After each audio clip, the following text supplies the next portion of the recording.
Now we'll come to the next method, that is a preparation of phenol. So I have taken here benzene ring OH COONA. What is that? Benzene ring OH COONA. That is nothing but sodium salicylate. Alright, because benzene ring OH COOH is your salicylic acid. So sodium salicylate I have taken. Okay. So sodium salicylate, when it reacts with NaOH in presence of CaO, that is nothing but is your soda lime. NaOH plus CaO is soda lime, and heated, what you get? You get sodium phenoxide plus Na2CO3 and water. Sodium phenoxide, as you get sodium in all the reactions, you see you get sodium phenoxide. When sodium phenoxide reacts with dilute HCl, what it gives you? It gives you phenol plus NaCl. So that means one thing goes, it should go to your mind that what I am doing, I am converting all the reactant to sodium phenoxide first.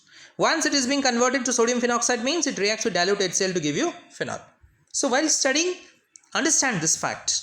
This is a concept while studying. When you are studying, understand the fact that from sulfonic acid, from sodium benzene sulfonate, what sir did? He converted into sodium phenoxide.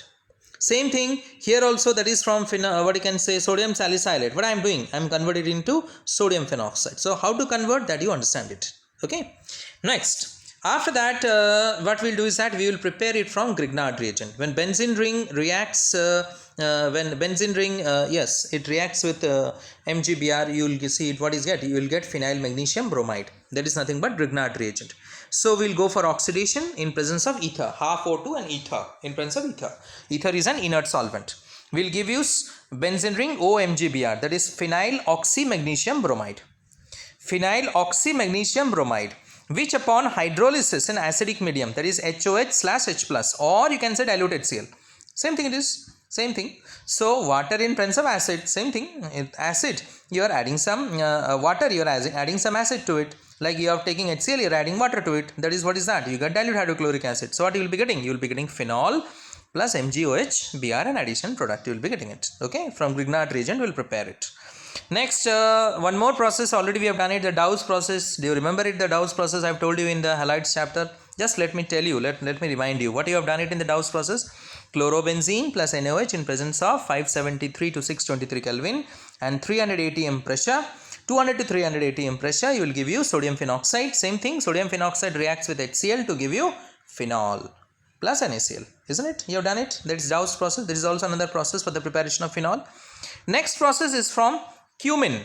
You will be preparing it. Now, cumin is what? Isopropyl benzene. That is called cumin. And this reaction is known as Friedel-Crafts reaction. Friedel-Crafts reaction, this is known as Friedel-Crafts alkylation, we can say. In the Friedel-Crafts reaction, what we use anhydrous, I'm saying we are using AlCl3, or here I have used what? H3PO4. Got it? Mind it, this is a Friedel-Crafts reaction for the preparation of what? For the preparation of phenol, and this is not the laboratory preparation. Dow's process as well as this cumin is an industrial method for the preparation of phenol. So what we are doing it here? See, first of all I am preparing cumin. Benzene, when it reacts with propene in presence of H3PO4, this is your Friedel-Crafts reaction process. What I am getting? Isopropyl benzene, you can say, is there. That is nothing but cumin. Benzene ring CH3CH3. Okay. Now when it undergoes oxidation, when cumin undergoes oxidation, so what it forms? It forms cumin hydroperoxide. That is benzene ring CH3CH3OOH. You can see the reaction there at the on the screen. Now cumin hydroperoxide, when it undergoes hydrolysis in presence of acidic medium, it gives you phenol plus acetone. Phenol plus acetone it gives you. Clear? In this way. So first we are preparing cumin by Friedel-Crafts reaction. Then it undergoes oxidation to give cumin hydroperoxide. Then it undergoes hydrolysis in presence of acidic medium to give you phenol plus acetone.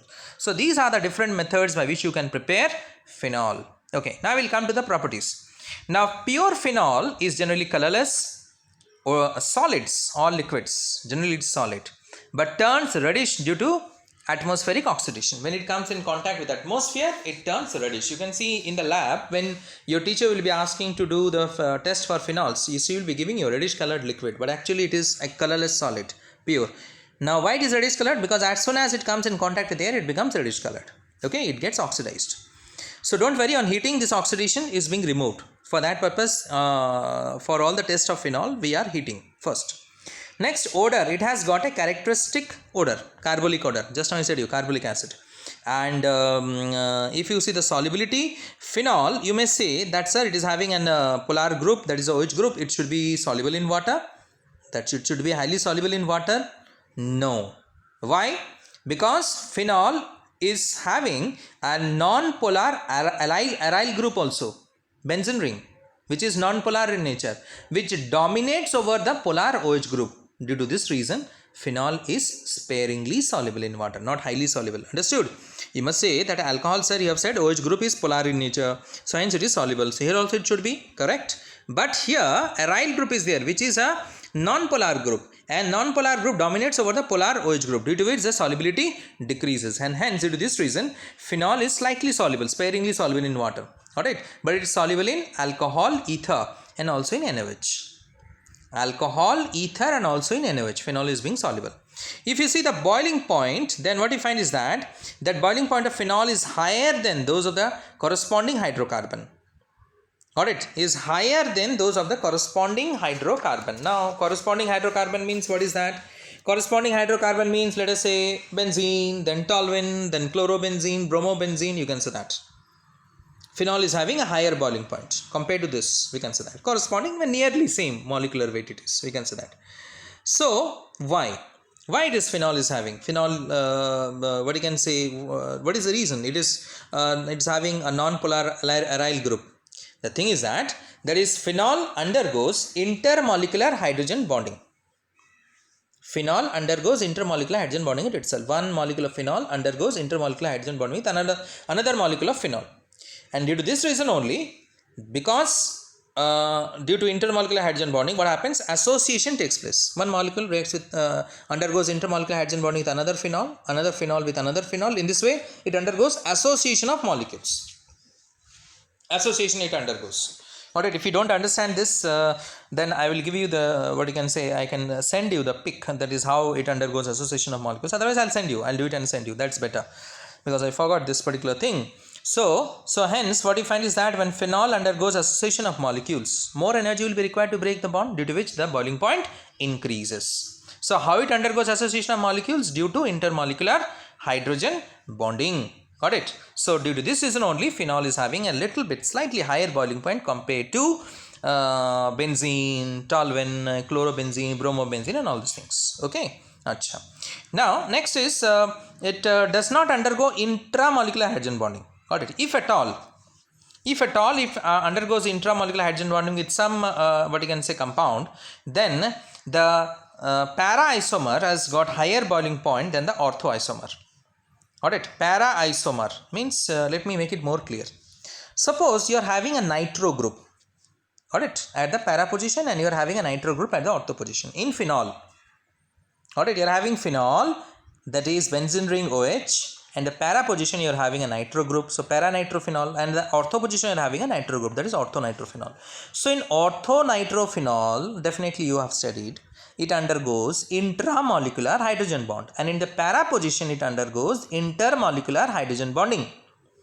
Got it? So what do you find?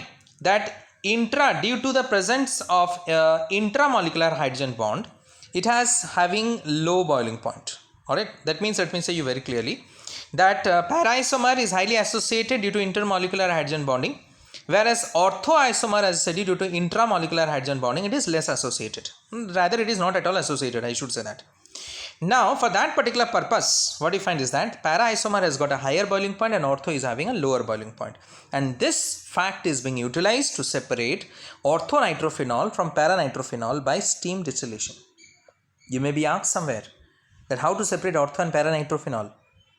They can only be separated by steam distillation, because both are having difference in their boiling point, because in ortho there is intra and in para it is inter.